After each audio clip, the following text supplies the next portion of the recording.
spiders. Oh, God.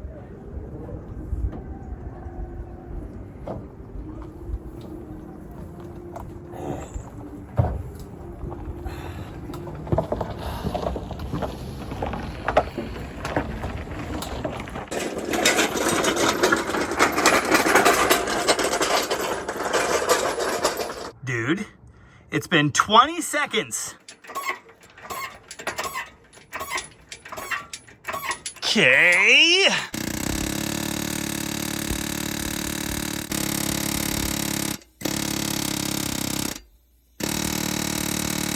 It's moving. 100% it is moving. But this guy's still hanging on. Look at the gap. Don't look at the ruined spots.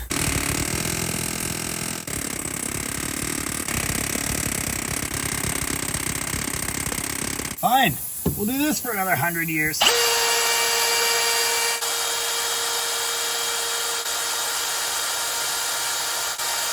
Woo! Well, they're not big boy chips, but they're pretty good. Wow. Almost through the head? Yeah.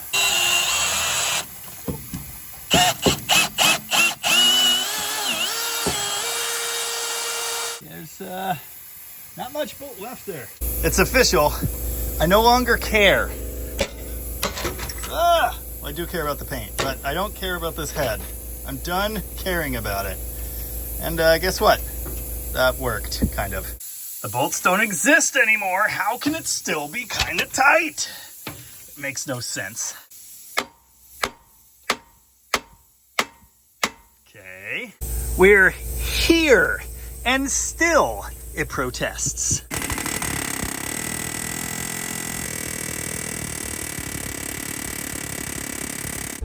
Hammer time. Please let go. Oh, I do have to unhook the fuel dump line, I think. But if you think that dinky thing was holding us up this whole time, no. I actually hate this car. Just realized. We're here, and that rear one won't let go. Also, this gasket's super mangled and catching lifters, but that's fine. Dude, I didn't film the moment, and I'm really disappointed in myself. I just popped the bar in this way and hit it again, and it went boop, and the engine fell down. Wow. Oh, don't do that. And stay out, or whatever. Mother of God. The carnage. Oh, I snapped the remains of that bolt off in the head. That's what happened when it finally let go. Oh, the carnage. It's legendary. It's terrifying. It looks like something you would have seen at Chernobyl. Hi, I'm Jamie. This is Dead Dodge Garage, and this is the hardest thing I've ever done. It's not even close. I've done 6-liter head studs without pulling the cab. I've done 5.4 3-valve Ford engines without pulling the cab. So I know hard jobs. This is something else. Now I know, to you English tractor mechanics, it's just another day on the farm, but I have never seen the likes of this. Look at these studs. That's what I had to do to them to get this thing to finally kinda sorta move. And I still didn't get all the way down to the bottom. I sure hope those come out of the block now. It's gonna be kinda hard to do a failure analysis on this head gasket, you know, given all of this. Oh, I'm saving that. That's going on the wall. Or in the trophy case. Okay, you can see where this back fire ring was like destroyed and cooked. Remember that time someone said to just retorque the bolts because it's a copper head gasket and it'll be fine? The burn spots say otherwise, and that comment made my dog sad. I mean, we always knew this was actually the problem. It was leaking water out the back. God, that's a cool car. Even broken. So now we just clean the deck up and throw the head back on, right? Right? This thing is boned. This is a core engine. This thing's coming out, like, quick. Not right now, but soon.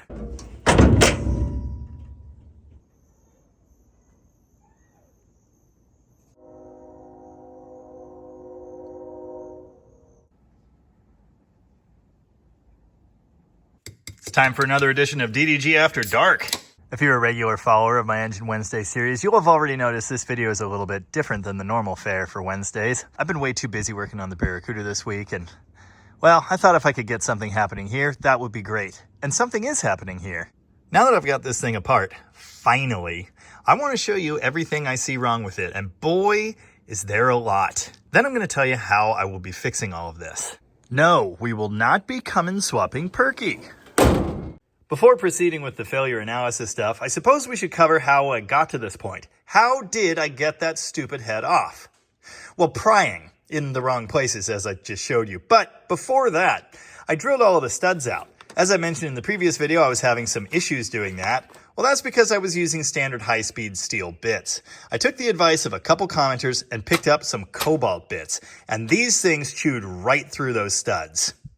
Kind of. Except, well, they seem to have a tendency to just chip away, and I was basically only able to use each of these bits once. Also, I broke that one. Also, I dulled most of them. I'm sure I could have found cheaper cobalt bits. These cost like $120 from Cornwell. They did the job. Was this one job worth $120? No, but the good news is these have a warranty, so I'll get all the messed up ones replaced. I actually got all kinds of suggestions on different ways to get this head off. Many of them not helpful, but a few of them were, and I am thankful for that. You would think, as a YouTuber, I would welcome any comment because it helps the algorithm thingy. The truth is, I don't really want advice, especially the kind that isn't helpful, and seeing the same comments again and again and again on the Perky videos has driven me absolutely insane. In the last video, I showed the head kicked up at an angle with a 1/4-inch gap under this side, and people were still telling me to try and pop the head loose with compression. There is no compression. The injectors have been out the whole time, and when the head is off the deck, where do you think there will be pressure? Okay, we're done ranting. Probably. If you've been following this series, you know I happen to have a spare Perkins P4C engine, and a good few people have been saying, rebuild the spare engine and put that in there. That's literally always been my plan. We'll cover that in a minute. The last time I did this after dark, it was on the 59 Saratoga, and it was right there. I think we all kind of always knew there was something wrong with this engine. It started like garbage, that was the most obvious thing, but it smoked a little bit. It is a diesel. And it was totally gutless. It's supposed to be gutless, but it was very, very gutless. With the head and exhaust manifold out of the way, the rust trails here are very obvious. Now, this entire bell housing was kind of covered in similar evidence, but it's now covered in grease and grime and drill shaving, so it's a little harder to see at this point. But it was painfully obvious this thing had a leaking head gasket issue. And that's what I wanted to fix. My genius plan, of course, replace that real quick, keep this engine going, and then rebuild the spare one to have something nice to put in here down the road. Look at the deck of this thing. It's all slimy and just horrible. Now, obviously, a good bit of this mess is from the process of removing the head. It was popped loose some time ago. I don't know if all of this rust is new or if there was some rust happening previously. I mean, you can see rings in different places, so yeah, I'm pretty sure a couple of these cylinders have been eating coolant for some time. To what extent? At this point, it's really hard to say. The other thing to remember, of course, is I blasted the head and these studs with a torch many times, and that could have led to some of this interesting stuff we see here. Obviously, we've got a cam follower broken off and sitting in number 4. That, well, Alan did that, but, you know, everybody gets one. This is a pretty interesting design. It's got a big flat face, but then it's long and cylindrical. It goes through a passageway in the head, and then there's a threaded adjustable section in the top. Here's what that looks like when you accidentally break it off with a hammer. Now, what's interesting about that is most of that fits through the head, but the lock nut or jam nut there does not. So to get these things out, you'd have to take that off and then back that adjusting bolt all the way out. That bolt is what actually rides on the rocker arm, which is neat. Also weird. Also really rudimentary. Look at this rear head bolt. Look at it. Look how perfectly, almost, I centered the drill bit. I thought I had it all the way out to the head. I think I kind of sort of nicked the head at the top, but pretty much was going dead center through that stud. I win forever and retire as champ, I guess. Commenters had various theories about why this thing wouldn't come off, thinking that it wasn't the studs, which it very obviously was. I had people say I must have forgotten to unbolt something. There must be something on the back or something on the side. There's something attached to the block. No, it was those 3 broken studs. Take a look in any of these head stud holes and you can see exactly what the issue was. The horrible carbon buildup over the years just fills in the gap between the head and the stud and kind of jams it there. All of the ones that were here, under the valve cover, bathed in oil all the time, well, those ones came loose without too much trouble. These ones outside of the head that hold the injectors down as well, those corroded like crazy. Little bits of rust in there seized these pieces together, and this is the result. Dude, I was clean again. Now, head studs rather than head bolts, that's something that's pretty typical to see on classic English engines. Jaguar engines, for example. I think I actually said it right that time. Everything I knew about this problem going into this project, I learned from reading up on Jaguar's inline-6 XK engine, which is actually a dual overhead cam Hemi. Pretty neat. Anyway, on those engines, apparently it's very common to remove all of the head nuts and then go to pull the head off, and it just won't move. And apparently the thing to do is soak all of those head bolts and dangle the engine by the head, hoping that the weight of the engine in the car will pull the rest of it away from the cylinder head over time. That's exactly what we did here for weeks, and obviously it didn't. Commenters recommended that I heat these studs cherry red and then let them cool. Well, I did that like a lot of times, and I beat on them, and I sprayed them so many times. There's got to be like a whole can of PB in here. And yes, I know Croyle exists. Anyway, once again, it's painfully obvious here that the big issue was a blown head gasket. It was leaking for a while. And the more I look at this thing, I kind of think it was a very long while. The sludge is just disgusting. I took a carbide scraper to the deck surface. Does that look like horribly stained and pitted to you? Like maybe there's been water on it for a very long time? Well, hold on to your pants because it's about to get way worse. Here's the chamber for cylinder 1 on the cylinder head. Looks pretty decent. A little crusty over here, but that may have been from heat. Here's number 2. Why is all of that? This thing is destroyed.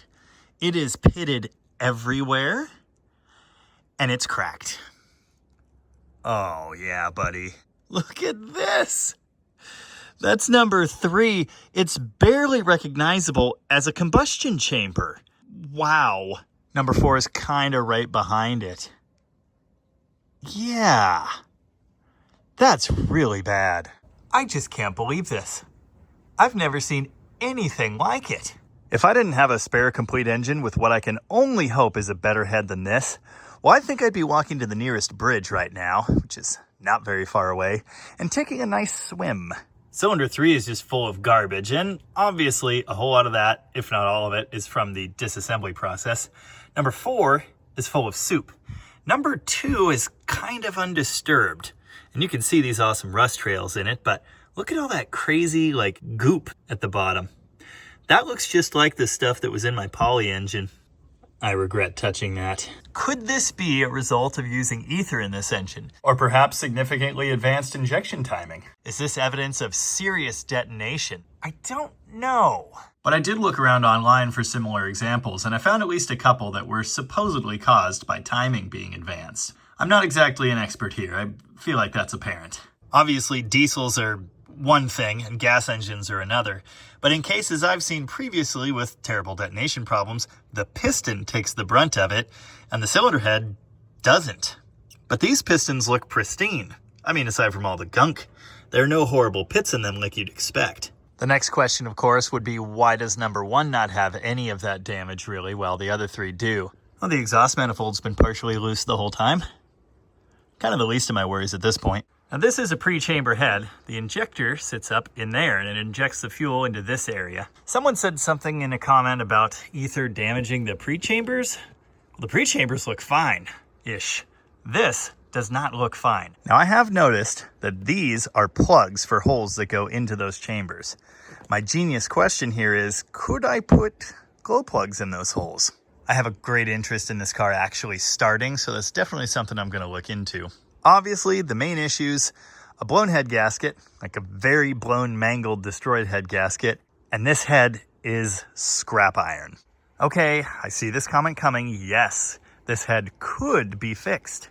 And if we lived in another part of the world where replacements did not exist and desperation was in charge, well, we might just be doing that. But no, absolutely not.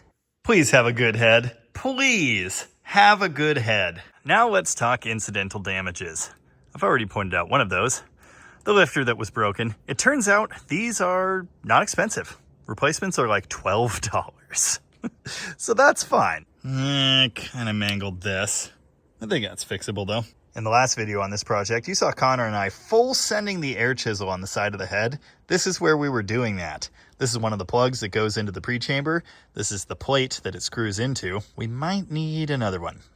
Well, there are good ones on the other engine, so that's the good news. My first hint that there was something wrong in the cooling system of this engine was this aluminum piece, which was corroded all the way down to the very, very bottom of its sealing surface. I made it a little worse. Just a little. And then I broke off one of the studs. I was going to say something about damaging the deck surface, but I'm thinking that's a moot point. Using a pry bar or a steel shim or anything to try and separate the head from the block here, well, that's a big no-no. In fact, it is the only thing mentioned in the service manual when it comes to removing the cylinder head. It says do not do that, but I did out of desperation, and it worked. But I definitely damaged a little bit of the deck surface here and there. It's not that bad. This could definitely be cleaned up by a machine shop. I could probably even clean it up myself. I've just noticed there are no dowel pins, just the head studs. Ah yes, the head studs. Obviously, we've broken a few of them and damaged a bunch more, beating on them with a hammer and then extracting them with a stud puller. New studs do exist for these engines. They cost like $350, which kind of hurts. Now, I'm sure this is obvious, but I'm going to do everything in my power to not ruin these head studs because I really don't want to have to buy replacements. Did you know a complete overhaul kit for one of these engines, including sleeves, costs like $300? Or to put that another way, less than head studs. I might have allegedly hit this with a pry bar 1,000 times, and I was a bit worried about like bending it or damaging it. I've only just noticed this thing has been like cut or broken or cracked or something and brazed back together. They did a heck of a job. It didn't break again. Similarly, I pried against the timing case here, which is a bad idea. I'll bet this isn't sealed anymore. Not that it was sealed to begin with. I mean, when I got this car, all of these bolts were loose, so yeah. Do you have any idea how many commenters told me that this alternator couldn't possibly be original? As if I didn't know that. This car definitely came from the factory with a generator, although, let it be noted, an alternator, not this style, but some big giant industrial one, was optional equipment on a 1959 Plymouth Taxi. I think the original regulator would have been there, and they've removed it and replaced it with the 60s style unit. It's amazing how much of this original wiring does nothing. I have no idea what it was for or where it went. I'd kind of like to rewire the whole car. That would be really nice. Ooh, this wire I think is a main power wire, and it was just jammed under that. It has since fallen off. I broke the water bowl on the bottom of the fuel filter. Not my proudest moment. I seriously regret not capping these nozzles on the injection pump. I had no idea what would be happening right above it, and I feel really bad about that. This pump is in, let's say, mostly usable shape. It's going to need a cleaning now, at minimum. Hey, there are the caps I needed. A bunch of commenters on previous videos said that I should get a hold of a YouTube channel called Area Diesel. It's not just a YouTube channel, it's also a company that overhauls injection pumps and things of that nature. Well, they actually got a hold of me, and in the future we may well be collaborating on the fuel system for Perky. Thing is, I kind of need to deal with this whole I don't have a usable engine currently thing. So we'll do that and go from there. What else did I ruin?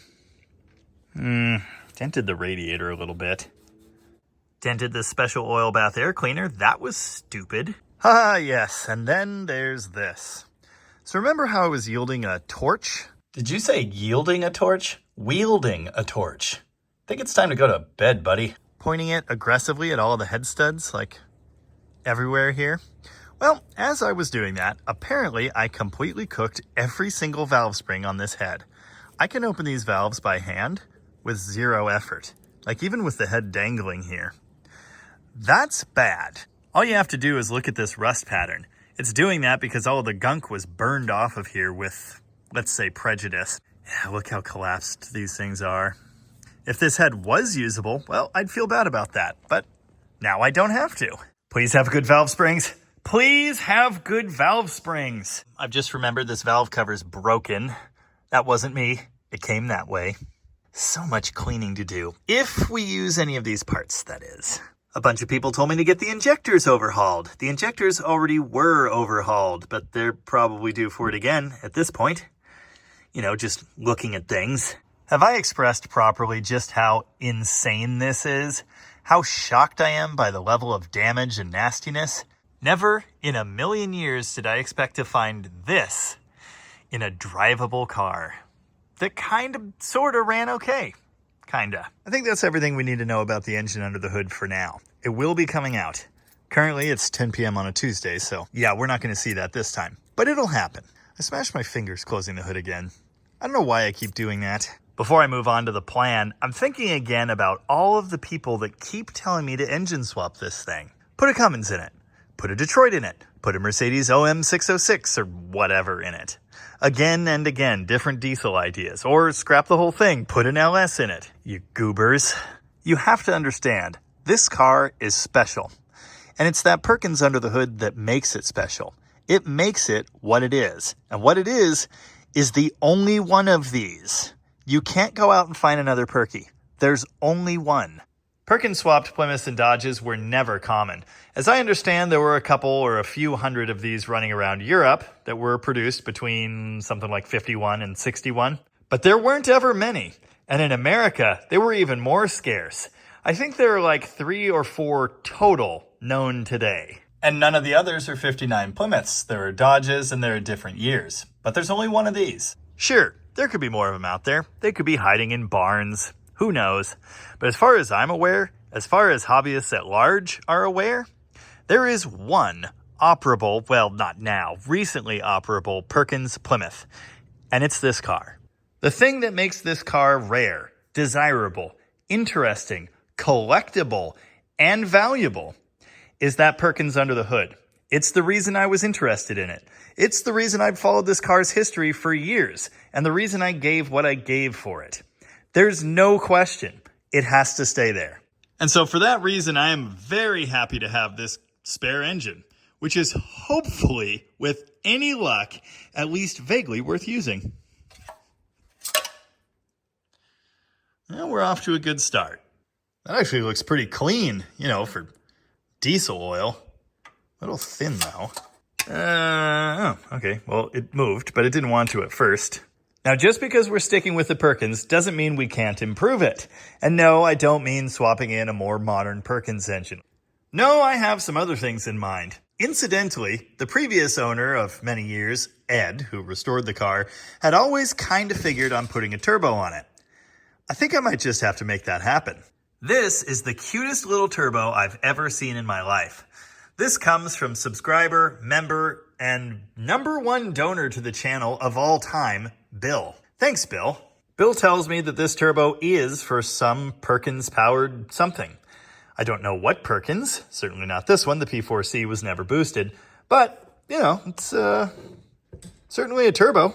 Obviously, I need to look into this and see if it's a good fit for this size of engine and the RPM range we'll be seeing. I can tell you there will be no issue spooling this bad boy. Installing a turbo will be no big deal. We'll just come up with some sort of flange adapter for the factory manifold. It'll go right there where there's plenty of room in the car. We'll plumb oil to it. There's no coolant to worry about. I needed to get rid of the exhaust system anyway because it's absolutely terrible. So yeah, we'll just make that happen, I guess. Before that, this engine just needs pretty much everything. When I first looked in here, this chain tensioner was stuck loose. It must have been running that way for some time, judging by the scrapes in the timing cover here. So there's little bits of aluminum dust everywhere, and this chain is a little on the worn side. I'd like to replace that if I can, clean up this whole mechanism, and do everything else. In a future video, we're going to tear this engine down. Hopefully the head comes off better. We'll get in there, we'll drop the pan, we'll take a look at the crankshaft, the bores obviously, and we'll see what kind of shape this thing is in. I'm thinking we're just going to be getting a whole rebuild kit. As a matter of fact, Bill, who sent the turbo, already found one. We just need to verify the size of the journals on the crank and make sure it's usable as it is. Obviously, we do have the other engine to pull parts out of as well, and I may well do that. I don't know to what extent, if any, these engines can be smoothed out, but I would kind of like to look into that. Now, maybe when we have a nice rebuilt engine with 4 cylinders that are contributing something, hopefully equally, the shaking will be less. But of course, from new, these things weren't exactly known to be smooth. There's a reason they're mounted on these big crazy rubber discs that are able to flex, and they have little limiting pad things. The P4C was the high-speed version of the P-Series diesel. These things spun to, I think, 3,000 RPM or maybe 3,200 RPM. They were not powerhouses by any stretch of the imagination. This engine was rated from the factory for 58 horsepower. Between freshening, fueling, boost, and possibly other modifications, I don't think doubling that would be all that hard. Of course, double 58 is 116, which is not a big number, but I think it's more than the factory flathead. 132? Okay, I don't know if we're getting there. The beauty of this modification is that it's easily reversible in the future to go back to stock. And you know, it's what Ed wanted. I think this is a great idea, and I think most people agree. So that's my genius plan. We're not going to put a Hemi in it. We're not going to put a 440 in it. We're not going to put a small block in it, or a poly. We're going to rebuild this thing, drop it in Perky, hopefully add some boost, and make a couple extra horse ponies. That would be great. Obviously, it's not a classic Chrysler engine, but it's an engine for a classic Chrysler product, so I think that still counts. In future Engine Wednesday videos, I'm sure we'll be tearing this thing down and doing overhaul stuff. I hope you'll stick around to see that. Until then, as ever, thanks for watching. And remember, there is a replacement for displacement, but it's usually a little bigger than this. You just hang there and think about what you've done.